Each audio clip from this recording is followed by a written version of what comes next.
All right, Mets fans, got some good news coming down on Wednesday. The Mets are turning to one of their top prospects to try to produce in the starting rotation. That is going to be Nolan McLean. He will make his Mets debut as a starter on Saturday against the Mariners. And look, this is a move that had to happen. The Mets had to do something about their rotation. They weren't getting enough length. Frankie Montas is now going to the bullpen. A lot of Mets fans didn't want to see him anymore, and I think this is the right moves by David Stearns and company. They had to get Montas out of there in the starting rotation. He had not been good in his 8 starts. It had been a disaster. And look, with Nolan McLean, he is one of the highly touted prospects in the Mets organization, number 4 prospect in an organization, one of their best pitchers. He's got an amazing sweeper, elite sweeper is what all the scouts say.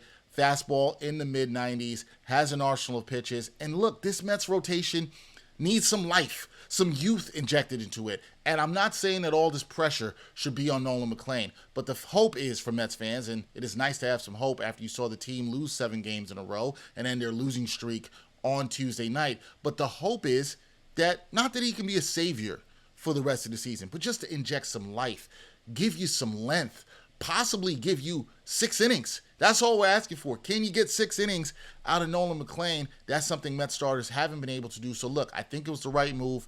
It was the time to bring up one of the kids. It was going to be either Sproat or McLean, but now McLean will have a shot to shine and help this rotation as I think he can on Saturday. We'll see how it goes. Maybe it'll be a little bit shaky, but look, at this point, it's got to be better than what Frankie Montas was giving you. You weren't going to do. He eventually goes to the bullpen. But right now, this is a good day for the Mets as they bring up Nolan McLean, and we'll see what he can do on Saturday against the Mariners.